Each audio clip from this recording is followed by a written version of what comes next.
Ça me fait plaisir de vous revoir en ce dimanche de la Pentecôte. Nous sommes rendus à notre dernière rencontre de cette série que nous avons débutée le lundi de Pâques. Célébrer la Pentecôte pour des chrétiens, pour des croyants, c'est au fond célébrer deux aspects de notre vie. D'abord, lorsque nous disons dans cette célébration de l'Esprit Saint, puisqu'on dit que la Pentecôte, c'est la fête de l'Esprit Saint, mais qui est cet Esprit Saint qui nous est donné? Lorsque le Christ ressuscité apparaît à ses disciples au soir de Pâques, il leur dit « La paix soit avec vous ». Quand il leur dit « La paix soit avec vous », c'est « Ma présence soit avec vous ». Je suis maintenant dans la gloire du Père, mais je suis plus près de vous que lorsque je marchais avec vous sur vos routes. La paix que le Christ offre et donne à ses disciples, c'est son esprit. On est toujours porté un peu à penser que l'Esprit Saint, c'est quelque chose de plus qu'on a. Alors qu'au fond, l'Esprit Saint, c'est l'assurance et la certitude de la présence du Christ dans notre vie. La paix soit avec vous. Je suis avec vous. Et le je suis avec vous, c'est le ressuscité qui vient dire à ses apôtres, hein, toute votre histoire, tout votre parcours de vie, eh bien, il devient aussi le mien. Et avec l'Esprit, c'est-à-dire avec l'Esprit de Jésus en vous, vous pourrez relire vos parcours, vous pourrez relire votre vie en accueillant le don de Dieu que vous êtes. Et non pas seulement le don de Dieu que vous avez.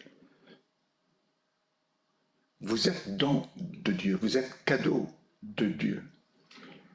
Et par l'offrande de son être, par son amour pour nous, Jésus nous a fait fils et filles avec lui.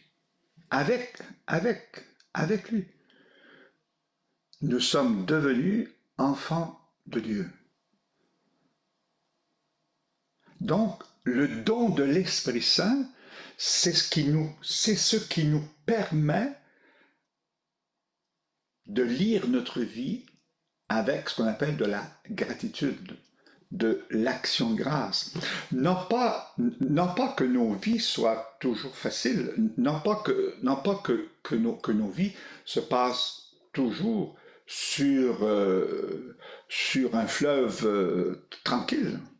Non. D'ailleurs, quand Jésus apparaît à ses disciples le soir de Pâques, ils sont terrifiés par la peur. Ils sont renfermés, pour employer un mot qu'on emploie souvent de ce temps-ci. Ils se sont confinés eux-mêmes. Et les portes verrouillées. Donc ça n'allait pas bien, là. Jésus apparaît et il leur dit, je suis avec vous. La paix soit avec vous. Et soufflant sur eux son esprit. Le souffle dans la Bible, c'est la vie. Quand Dieu crée, il met son souffle.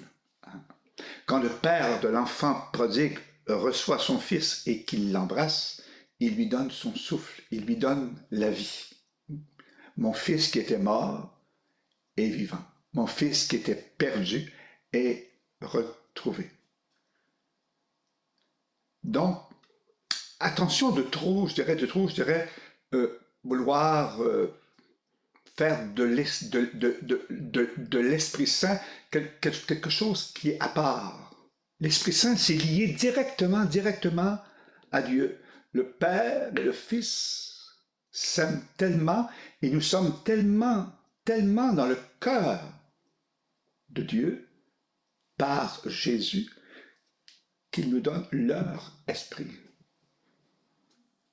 Et c'est avec cela que nous pouvons avoir ce qu'on appelle une vie de gratitude, une vie d'action de grâce à partir de la découverte ou de la redécouverte, parfois, dans notre vie, de cette présence de Dieu.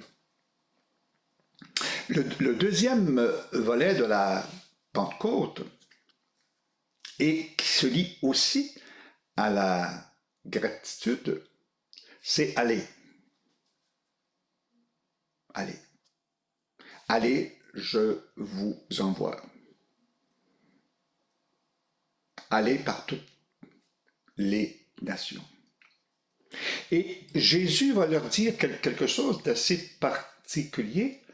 Il va leur dire, recevez l'Esprit Saint et allez pardonner. Allez pardonner. Allez libérer. Allez annoncer à chaque homme et à chaque femme que vous rencontrerez qu'ils sont aimés de Dieu. Donc, la mission que nous avons reçue comme baptisés, la mission qui est ce qu'on appelle la mission de l'Église, ce n'est pas de donner Dieu au monde. C'est Dieu qui se donne. C'est lui qui se livre. C'est d'aider chaque personne que nous rencontrons à découvrir en elle qu'elle est habitée par Dieu. Et quand une personne peut découvrir qu'elle est habitée par Dieu, que Dieu habite son histoire,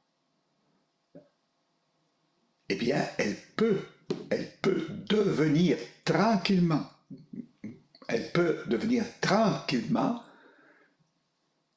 une personne de gratitude. Encore là, cela ne signifie pas que tout va bien et que tout est parfait. Non. Et cela ne veut surtout pas dire que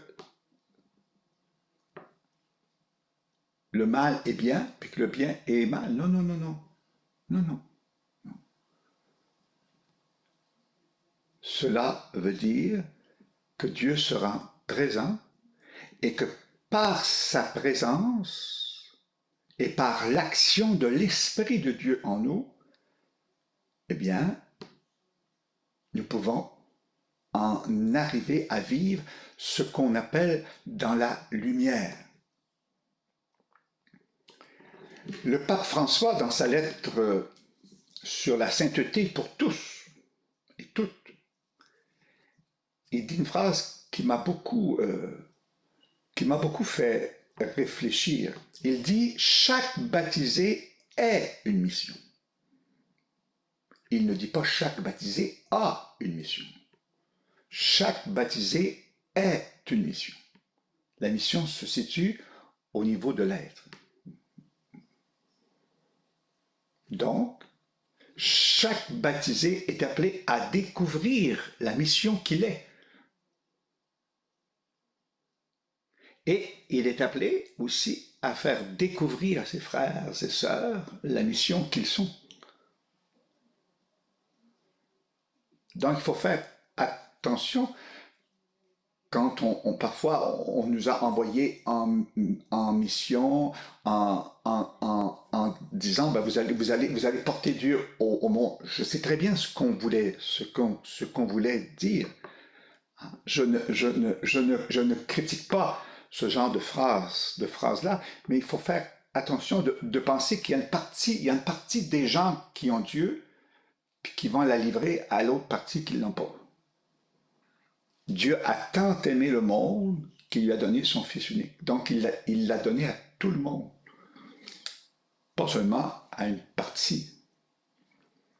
Donc, ce sont ces deux volets de cette fête de la Pentecôte qui nous amènent, comme croyants, comme croyantes, à faire l'expérience ou à refaire l'expérience.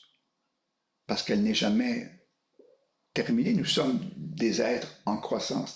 À refaire, à revisiter, à revivre cette expérience du don de Dieu que nous sommes, du don de Dieu que sont les autres, et à vivre dans cette gratitude, dans cette action de grâce, et d'avoir toujours en tête l'espérance que nous donne cette présence de l'Esprit en nous, qui, lui, va être avec nous jusqu'à la fin.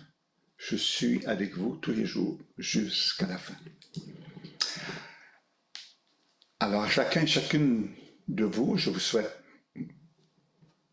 une belle continuité dans la mission que vous êtes et au plaisir de recommuniquer avec vous lorsque l'occasion se présentera. Merci et bonne semaine.